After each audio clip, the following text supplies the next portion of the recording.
राजौरी जिले के कोटरंका में गवर्नमेंट प्राइमरी स्कूल चपरुला के नई इमारत को देखकर अंदाजा लगाया जा सकता है कि शिक्षा विभाग में सुधार को लेकर सरकार द्वारा किए गए बड़े बड़े दावे सच हैं या कि झूठ हैं। इस स्कूल में 30 छात्र पढ़ते हैं और इन छात्रों के पास पढ़ने के लिए महज एक ही कमरा है।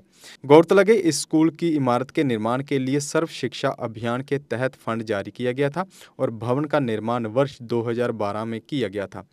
इमारत पर लाखों रुपए खर्च किए गए। इमारत कुछ ही महीनों में ढह गई और आज तक किसी भी अधिकारी ने इसकी जांच नहीं की। लोगों ने कहा कि इस इमारत के निर्माण के दौरान ठेकेदार और कर्मचारियों के बीच मिलीभगत में लाखों रुपए का गबन किया गया है और छात्रों को बैठने की जगह से वंचित किया गया है।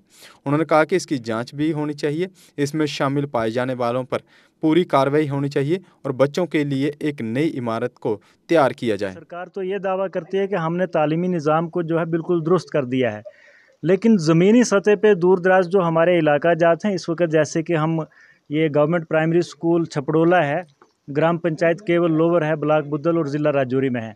आप देख सकते हैं कि ये बिल्डिंग जो है इसके लिए SSA के तहत पैसा जो है वो रखा गया था और 2012-13 में इस बिल्डिंग की कंस्ट्रक्शन हुई थी। लेकिन बदकिस्मती ये है कि यहाँ पे कोई ऐसी एजेंसी इस स्कूल के जब ये कंस्ट्रक्ट हो रही थी बिल्डिंग, उस वक्त कोई भी एजेंसी नहीं आई चेक करने के लिए कि क्या वो पैसा सही इस्तेमाल हो रहा है या नहीं हो रहा है। जो भी कॉन्ट्रैक्टर था उसने इस तरीके से बिल्डिंग बनाई कि इस बिल्डिंग में बच्चे बैठे ही नहीं और इसका स्लैब गिर गया और फर्श इसका नहीं पड़ा, इसके दरवाजे उसी तरीके से हैं, दीवारें उसी तरीके से हैं। लेकिन बदकिस्मती ये है कि इसका जो पैसा है वो भी 3-3.5 लाख रुपए कॉन्ट्रैक्टर को जो है वो मिल गया है। मैं चाहता हूं कि अगर इस स्कूल में जो पैसा लगा है इस इमारत को तामीर करने में, और इमारत तामीर हुई नहीं पूरे तरीके से, बच्चे इस इमारत में बैठ नहीं पाए और इमारत गिर गई, तो उस कॉन्ट्रैक्टर से जो भी उस वक्त जिसने भी ये बिल्डिंग तामीर की है उसने जो पैसा ड्रा किया है उसका पैसा सूद के समेत जो है रिकवरी होनी चाहिए। आप देख सकते हैं यहाँ पे बच्चे हैं, लगभग 25 बच्चों की स्ट्रेंथ है इस स्कूल में और बैठने के लिए उनको जगह नहीं है। 5 क्लासेज है और उनके पास सिर्फ एक कमरा है, वो भी पिछले साल हमने उनको बना के दिया। तो आज ये जो बिल्डिंग है इतने लाखों रुपए खर्च करने के बाद भी अगर यहाँ बच्चे नहीं बैठ सकते हैं तो उस ठेकेदार से रिकवरी होनी चाहिए।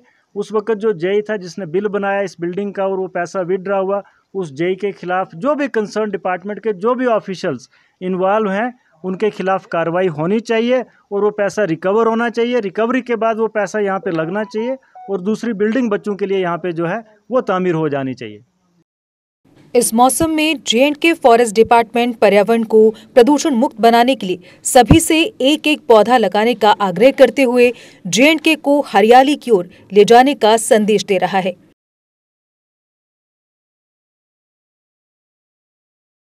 J&K फॉरेस्ट डिपार्टमेंट का कहना है कि इस मॉनसून में सभी सहयोग देकर J&K को ग्रीनरी की ओर ले जाएं।